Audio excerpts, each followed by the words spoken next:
tunay nga po isang milestone, isang kahangahangang achievement na kapag ang magsingirog tumagal ng 50 taon.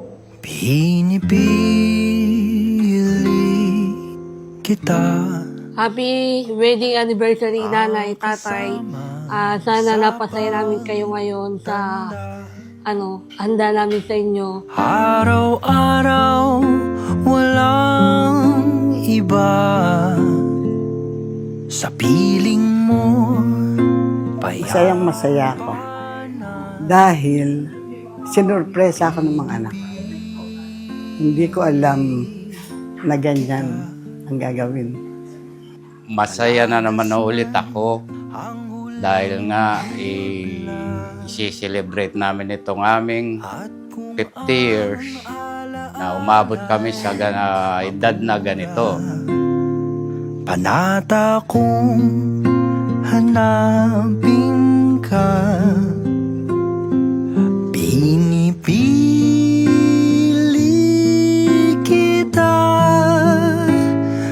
na walang pangangamba. Nanay, tatay, happy 50th wedding anniversary po. Salamat po sa lahat ng tulong at pag-aalaga niyo sa amin. Nawa po'y bigyan pa kayo ng mga taon pa na makakasama namin para po yung lahat ng pag-aaruga at pag-aalaga sa amin ay maibalik pa namin. Siguro po kung may award na Best of the Best Couple for the Century at Award in Forever Life Couple, kayo yung winner na makareceive ng award na yon.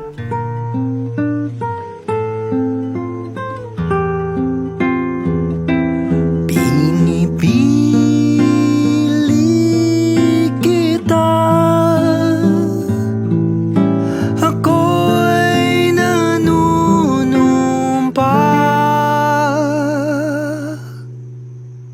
Ano bang sikreto para ang mag-asawa magtagal sa maligayang pagsasama? Anong unang ginagawa na mag-asawa matapos sila ikasal? Ano? Ang una nilang ginagawa, magkasabay lumulubog. Happy wedding anniversary, Lola George and Lola Debbie!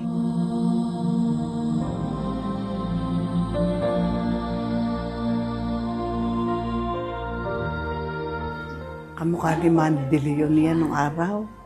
Yung buhok niyan, huwag mong sabihin buhok ni Manny De Leon. Napaka-pogi.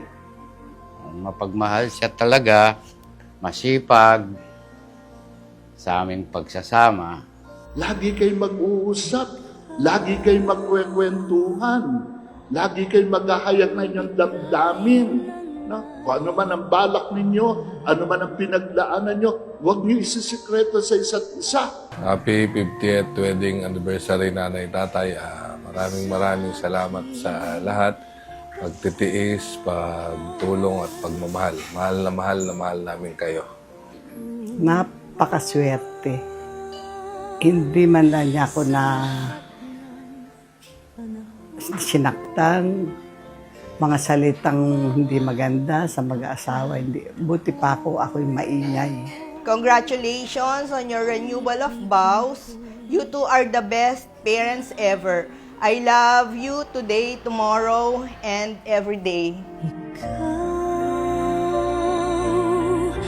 Ang tanglaw sa aking mundo, kabiyak nitong puso ko. Dahil kaya ako umalis para sa kinabukasan lahat ng aking pamilya. Nanay, maraming salamat sa iyong pagsubaybay sa amin ng ating mga anak.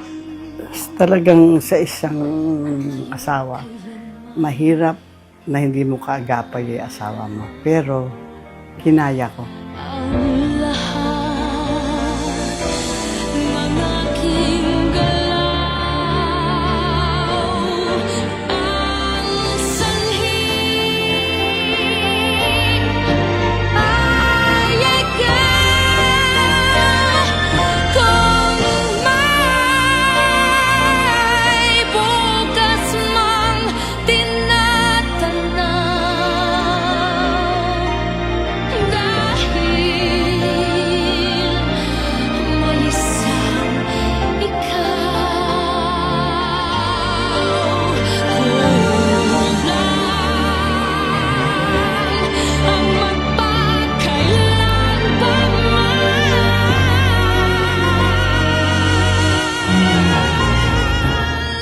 Lagi kong sinasabi sa iyo, napakaswerte ko, natagpuan kita.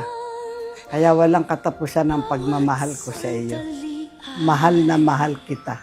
Sana'y bigyan pa tayo ni Lord ng mahabang buhay para makasama sila ng matagal.